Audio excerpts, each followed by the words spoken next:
What's going on, everybody? Welcome back to another episode of the Fantasy Football Busters podcast. What is today? Today is Thursday, December 8th. We're recording this at 9:37 Eastern Time. We're getting super specific so y'all know what's going on. Mm-hmm. My name is Eric. My co-host, my partner in crime, my best pal over there, his name is Will. How you doing this morning, man? Dog, feeling good, man. Ready to talk some football. I'm just glad to have you back this week, man. I keep saying it, but it just feels good to have you back, honestly. I appreciate you, bro. That makes me feel good. I'm glad to be back. Also, just a quick thing to the people, because I know last week I talked about doing a punishment if I didn't get a majority of them right. Well, joke's on you fucks. I went 4-4-1, so I'm mid as fuck. You can't hurt me. I'm mid. Let's go. Yeah. So in case people don't know what we're talking about, we're doing another start sit video this week for week 14, the final week before playoffs. Get hype. Things Hell are yeah. exciting. We honestly, there's a lot to talk about on our side. So both of us are on camera right now, which is out of the ordinary for start sit videos. Yeah, usually I have mine off. He's right. 2 weeks ago, we were both on, and we tied as far as like the competition for start sit. So we didn't really know what to do coming into last week, but then I was sick, so I didn't even make the video. Will did the solo pod. He handled it himself, did a solo challenge, and tied himself. So he doesn't have to do that. And so now we're both on here. That's where we're at. But yeah, so we got week 14 starts to talk about with y'all today. I'm pretty excited. Good luck to anybody out there that's trying to make that final push to get into the playoffs. Will and I are both kind of locked in to make playoffs in our leagues, so we're chilling. You know how it goes. That's how it is. Chilling. Got a bye week too. It's cool. It's cool. It's cool. But yeah, so we're here trying to help y'all out, either to solidify your playoff spot or to beat the final team that's on the bubble to get in there. So for week 14, we do have 6 bye weeks, which is ridiculous. We hate you, NFL. I don't know what y'all are doing, but we got Atlanta, Chicago, Green Bay, Indianapolis, New Orleans, and Washington all on bye this week. So it is going to make it a little bit difficult with these start sit decisions. Mm-hmm. But with all that being said, I think we can jump right into it, starting with the quarterback position. We got Kyler Murray taking on New England, and I now have this listed. I don't know why I haven't been doing this all season, but New England is the 13th ranked defense as far as points allowed to the quarterback position, or Geno Smith at home against Carolina, who is 14th. We tied, so who's going to go first? I don't know. That's a good question. Should we just flip a coin? We're going to do a little rock, paper, scissors? Oh, bet. We're doing the rock, paper, scissors. All right, bet. Ready? Yeah, rock, paper. Are we going to wait? Rock, paper, scissors, shoot. Rock, paper, scissors, shoot. All right, yeah, shoot. Rock, paper, scissors, shoot. Fuck. Okay, right. Gotcha, bitch ass. Let's go. What do I even want? I'll go first. Fuck it, it's fine. All right. So, Kyler Murray taking on New England. They're 13th as far as fantasy points allowed, but I feel like their defense is actually fairly stingy. This offense in Arizona has kind of been struggling to get going. Kyler Murray has been kind of bouncing back and forth between having pretty good games and not so great games. I think this one comes down to whether he uses his legs or not. I think if he runs, he could have a pretty decent game. But I think I like Geno Smith more here, especially it sounds like Kenneth Walker is going to miss this game. And so I think they're just going to be forced to air it out. And Geno has looked really, really good when given the opportunity to do that. He's going up against Carolina. I'm not scared of that defense really at all. So yeah, I'm going to go with Geno Smith in this one.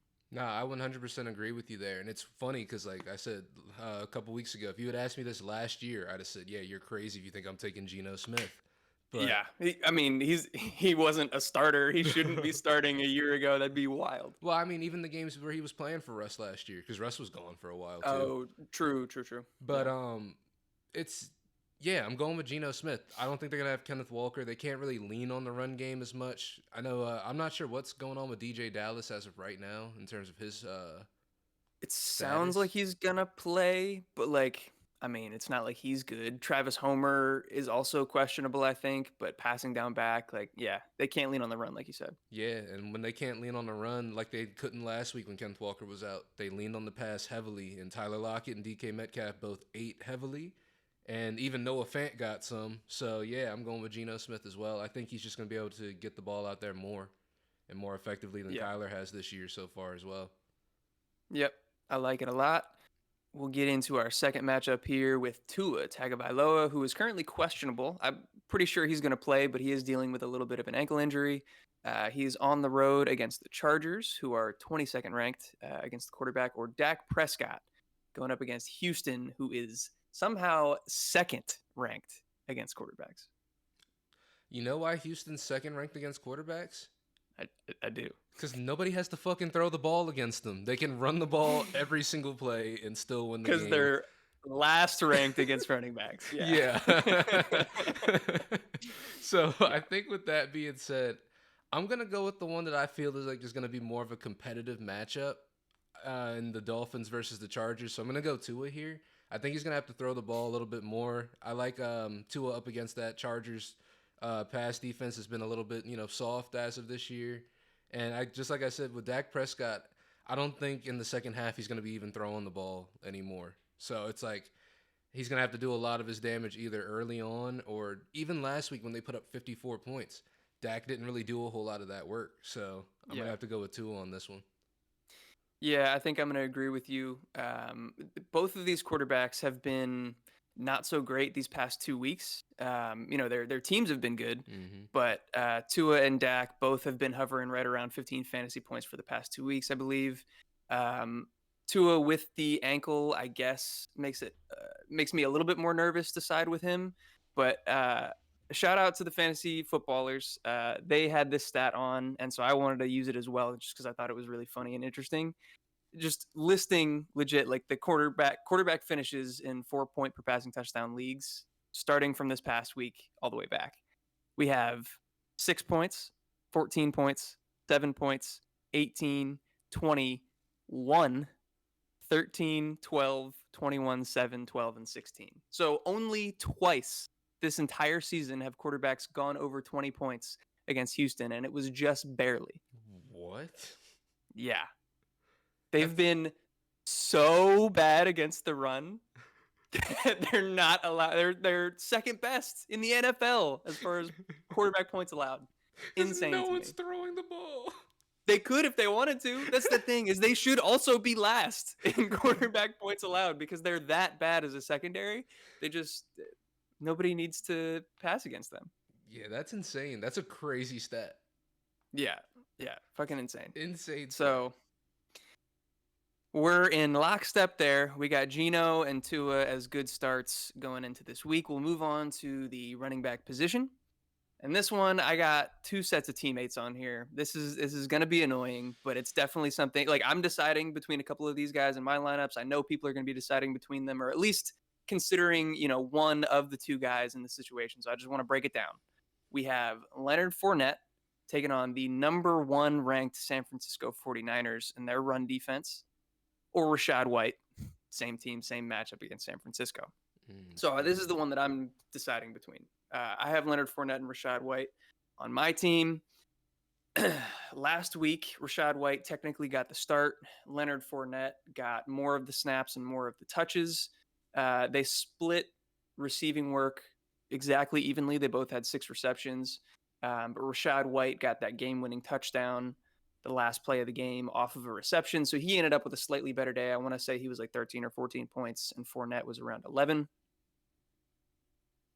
So I expect them to be right around 50-50 again. San Francisco is legit the first ranked run defense.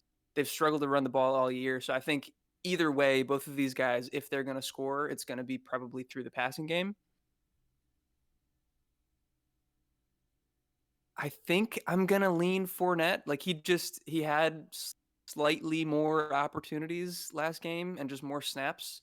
So I'm going to chase that, I guess. Do you have anything outside of that? Like, what are you thinking here? Being honest, I was looking at it too, and I think, like you said, these two, it's extremely even right here. But I Yeah. think that in a situation like this, I think experience would end up winning out. especially when Okay. you're going up against like an elite defense. At a certain point, experience might help because I see these two as like they're very similar, and especially in terms of usage. But Rashad White, obviously the younger, probably more explosive running back. But I don't know if that helps him in this matchup. Yeah, I one thing that I was kind of considering or like wondering if I should consider is like you said, experience. Fournette is probably the better blocker at this point, and they're going to be under duress the whole game. San Francisco's front seven is really good So Leonard as far as Fournette like should be on pass the field rush. more, is what you're saying. Probably, Yeah, probably, that's what I'm thinking too. Honestly, I want to go yeah, with the young guy, but at the same time, I just think they trust Leonard Fournette more. And like I said, they're going up against an elite defense right here. This isn't just any team. right. So yeah, I think I'm gonna agree with you on this one. I promise, guys, this will be a competition at some point soon. But I do agree with that because I was leaning towards Leonard Fournette, and it just makes a lot of sense, I guess, to lean more towards a vet in this situation than, especially since they have to win out like the Buccaneers because their Yeah, division is way too close right now. They have to keep winning. yeah, they're 6-6 and somehow first in the division. Everybody else has a losing record, and they did Yeah, just beat the Saints, so that actually gave them a little bit of space. But still, they can't mess around and lose these games late. yeah. So I think I'm gonna go Lenny on this one too. Lombardi Lenny. All right, so we're in agreement there, and then we got, like I said, another pair of teammates on here. We got Michael Carter coming back off of the low ankle sprain. He missed last week, and he's coming into this week without a injury designation, so it seems like he should be good to go. They're playing at Buffalo, who's the 10th ranked defense against running backs, or his teammate Zonovan Knight in the same matchup. Okay, so taking a look at this one, I'm leaning more towards Michael Carter in this instance. I think this is going to be a game where the Jets are going to have to throw the ball a lot, and Michael Carter's been sort of the guy they've trusted throughout the season to be that receiving downs back. Obviously, when Brees Hall wasn't here, isn't with the team anymore, you know. But yeah, I'm leaning towards Michael Carter here. I feel like he's got a safer floor in terms of like receiving work and stuff like that he could get. Plus, Buffalo's going to be down Von Miller going into this weekend as well. Well, going into the rest of the season. Yeah, Prayers up to Von Miller. Hope he gets a safer yeah, recovery, but he should be okay, hopefully. They signed him for a lot of years, and he's kind of old, man. That's yeah. crazy. That is pretty crazy. He was balling though He prior was. to going down. Yeah, I'm gonna go Michael Carter here over Zonovan Knight. I think Zonovan Knight. I think he's gonna get more of like the rushing down work, but I really think Yeah, they're gonna use Michael Carter a lot in the receiving game, and that's gonna help take him that extra step. yeah. So I think that your reasoning for that makes a ton of sense. Mm-hmm. Michael Carter has been that receiving down back, and I think against this defense, they're probably going to be checking it down a lot. Mike White, especially under center versus Zach Wilson, he's going to be more willing to check it down to running backs. That makes a lot of sense. Even though Michael Carter is coming into this week without an injury designation, he's still just, this is the second week off of that low ankle sprain. I'm just a little bit nervous about it, and I Mm-hmm. really liked what we saw out of Zonovan Knight these past couple of weeks. I thought he was super efficient. He had 15 rushes for 90 yards, and he was also pretty involved in the receiving game. He had 5 targets, 5 receptions, 28 yards. Who knows if that continues with Michael Carter back out on the field? Like you said, like he might be that primary receiving back, but it's not like Zonovan Knight can't do it. And I just think if he's fully healthy and has performed the way that he has, think I probably am gonna lean Zonovan in this one, but it's Okay. close. Okay.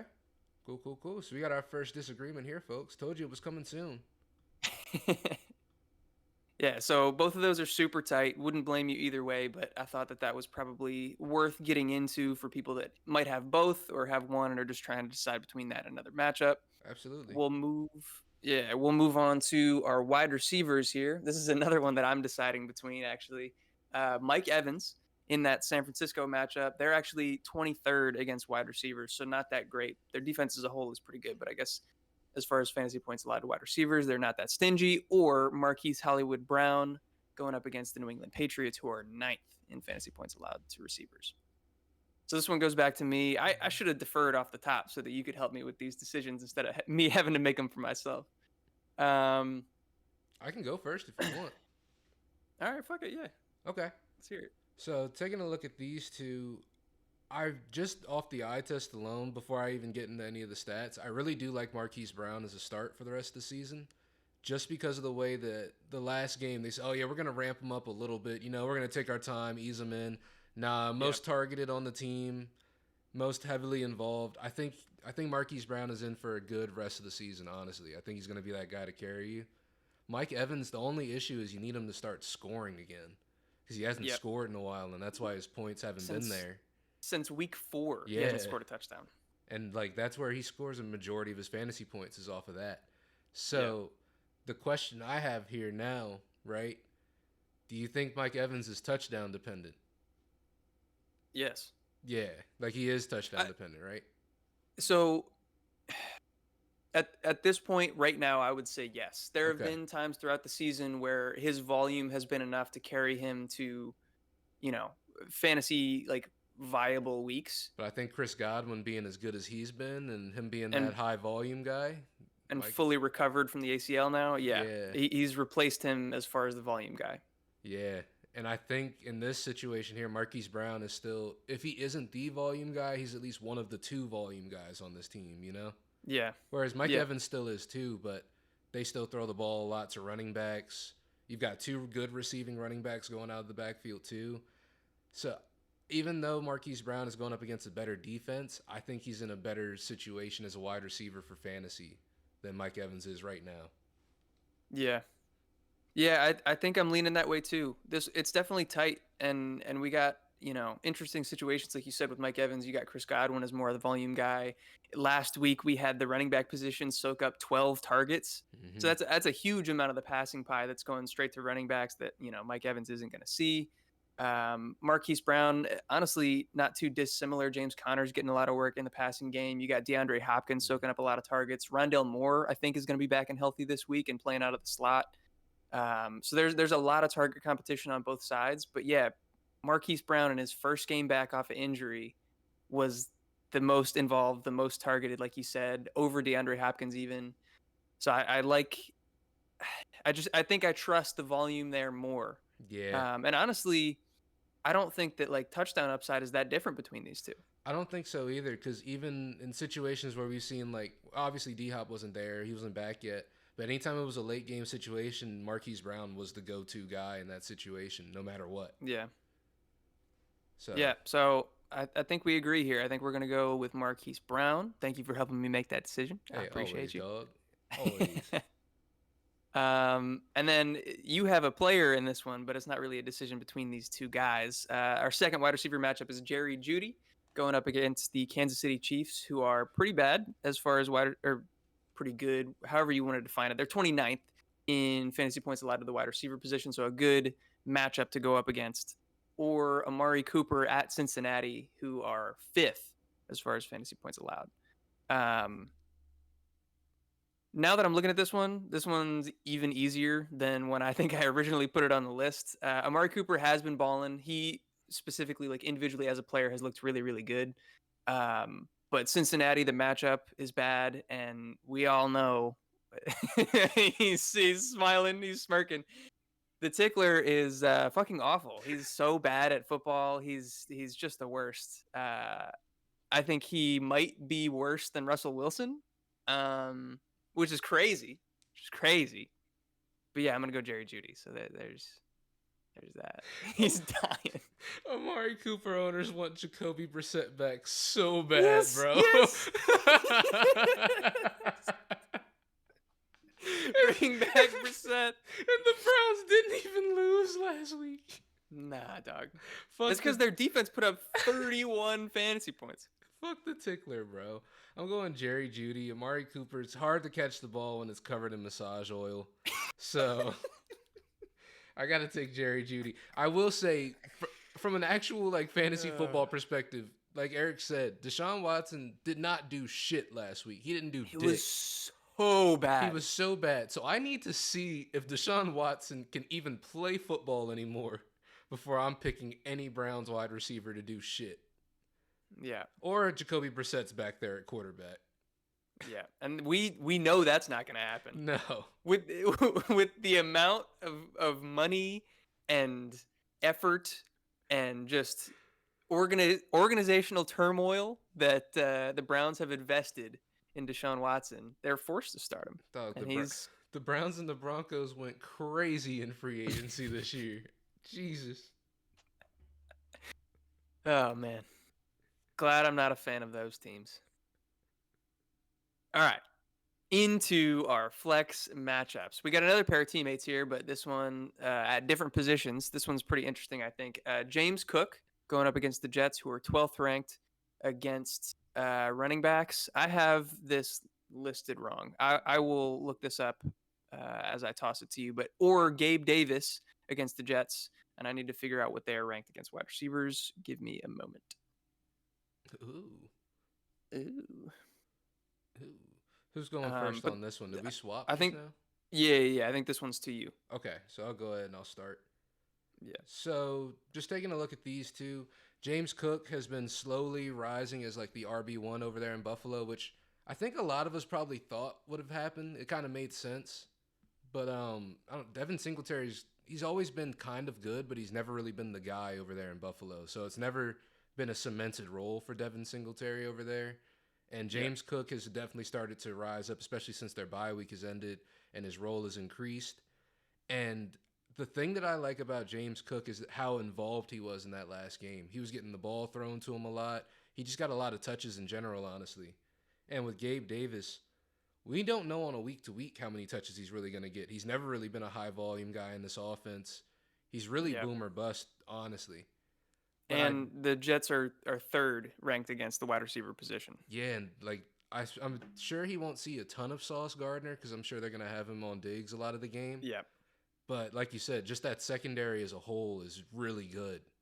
So I'm leaning towards James Cook just because I really did like his usage in the offense. I think that even if that increases a little bit, or if it just stays the same as last week, I think he's got a safer floor than Gabe Davis. While Gabe Davis could have a blow up game, we've seen he's very capable of doing that.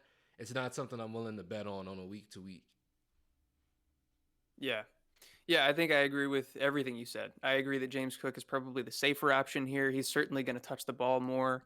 So opportunity is key there. I think I've seen a couple people mention it.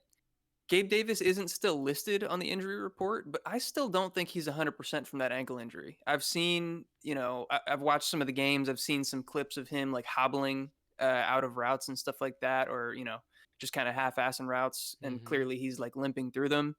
So I don't think he's 100%. Mm. I think that that's playing a part in his kind of underwhelming fantasy performances as of late. But like you said, he's never been a volume guy to begin with, even when he was healthy. So yeah, I think the safer play here is James Cook. I have the snap counts and stuff in front of me for Cook versus Singletary last week. Devin Singletary did outsnap him by 1. It was 33-32. Everything was super tight. They had 13 routes run for Singletary, 16 for Cook, 13 carries for Singletary, 14 for Cook. But then targets, James Cook got 6, Devin Singletary's 2. So it's still basically a 50-50 split. But I think if we see James Cook continue to kind of hold the crown as like the receiving back, then that's where he's going to make his money. And so for that reason, I think I'm also going to go with James Cook here. Yeah, I like that. All right. So we will get into our second flex matchup here. We got DJ Moore, who is coming off of the quarterback switch to Sam Darnold. He had a big week last week, I believe, 18 points. He's taken on Seattle on the road. They are 7th against wide receivers as far as fantasy points allowed. He'll probably see a lot of Tariq Woolen, the rookie who's kind of in consideration for Defensive Rookie of the Year. Him and Sauce Gardner are fighting that one out. Or Jamal Williams taking on Minnesota, who's 21st ranked against running backs. This one is difficult. I think that DJ Moore does have a good ceiling. I think that he could see a lot of volume. I think that Sam Darnold is probably the best quarterback option for him that we've seen so far this season.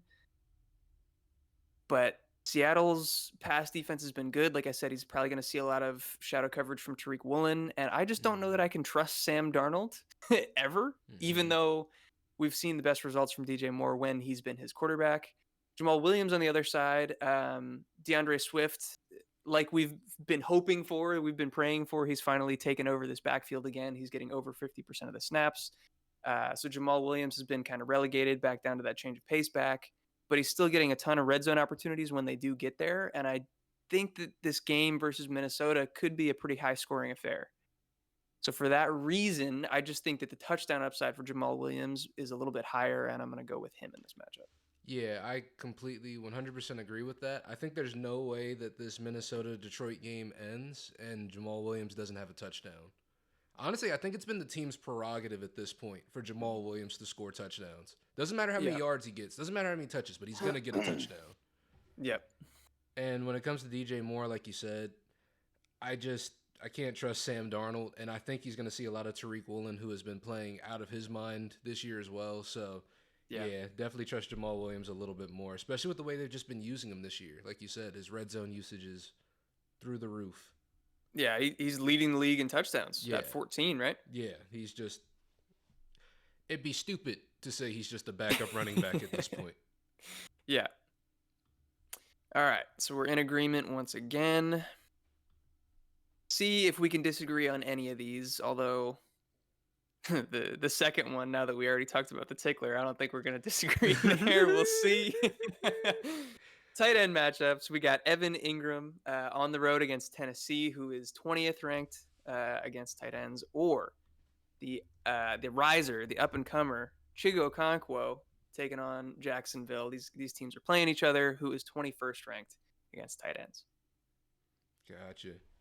So the only thing I like Chigo Okonkwo, right? But the only thing that holds me off from picking him as soon as I would want to is just because I want to know a little bit more about Treylon Burks and his sort of status throughout the week. Yeah. Because I feel like if Treylon Burks is back and he's back healthy and he's able to play, I think a lot of that role that Chigo Okonkwo got last week kind of goes back towards Treylon Burks. Whereas Evan Ingram in the Jaguars offense, he has been who he's been. He's going to get the work he's going to get, I believe, at this point. Right. But the only issue is Trevor's status is a little bit up in the air as well because they don't know if he's going to play this week. But with that being said, I think I'm going to go with Evan Ingram here just because I feel like it is a safer play. I feel like he has a more cemented role into his offense. And Chigo Okonkwo is sort of dependent on whether Treylon Burks is able to be out there or not.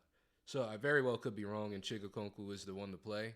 But I'm kind of basing it off of Treylon Burks and his status and going into the game.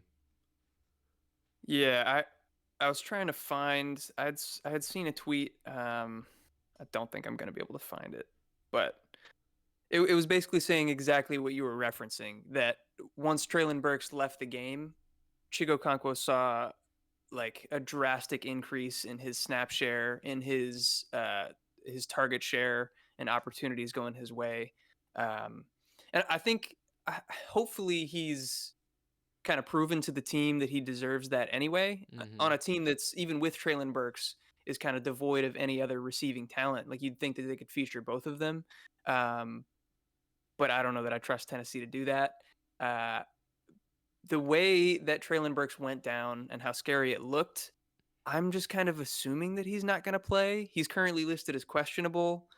I guess it's tough to say whether he's going to make it or not. But yeah, I think that this matchup does depend pretty heavily on a couple of injuries, whether Treylon Burks makes it, and whether Trevor Lawrence makes it. I think it's more positive in Trevor's direction. It sounds like he is going to play. But I want to make it interesting. I'm going to go with Chig here. He's a guy that I've had on my radar for a while. We mentioned it in our last video, I believe. He's been on my dynasty radar. He's somebody that I just picked up in kind of like a shallow bench dynasty league.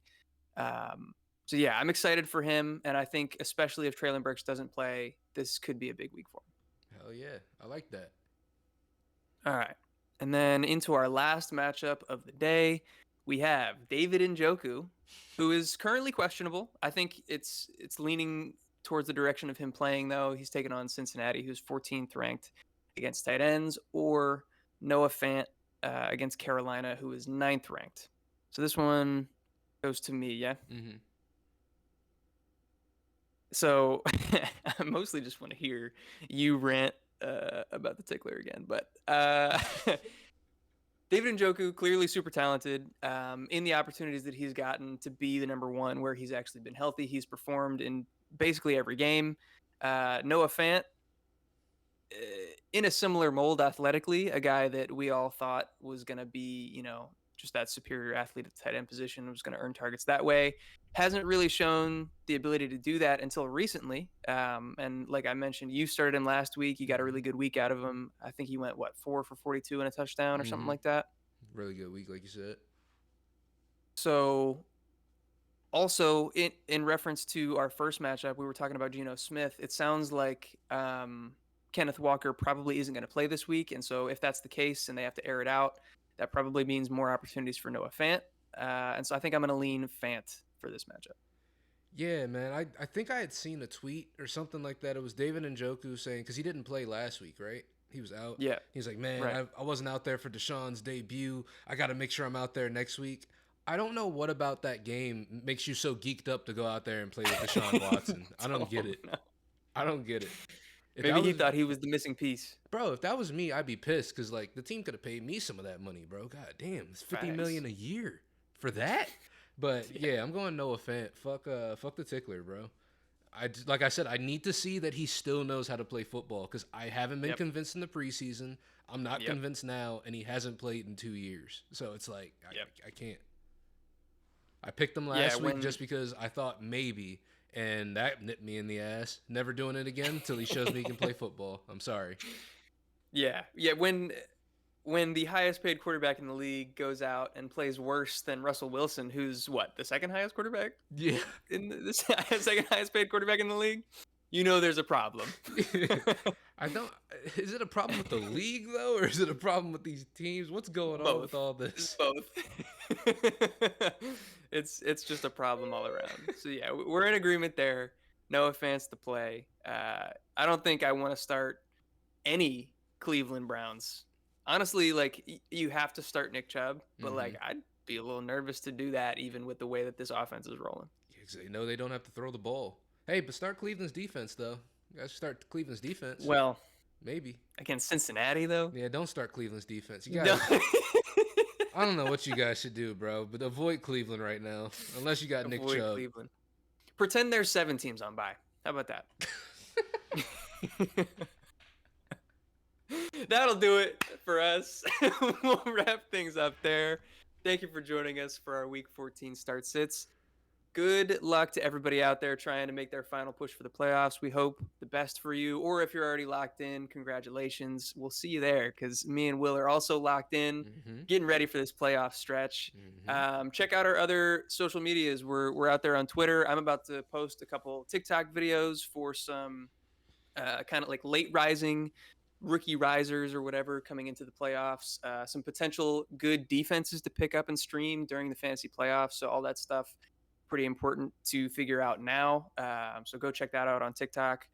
We're giving out free fantasy football advice, no paywall, none of that. Just hit us up if you want your start sits answered. I guess we're past the trade deadline, so you don't have any of that, but advice as far as who to pick up on the waiver wire. If there's somebody out there, hit us up in the comments, hit us up on TikTok, hit us up on Twitter, any of that. We will be more than happy to answer your questions.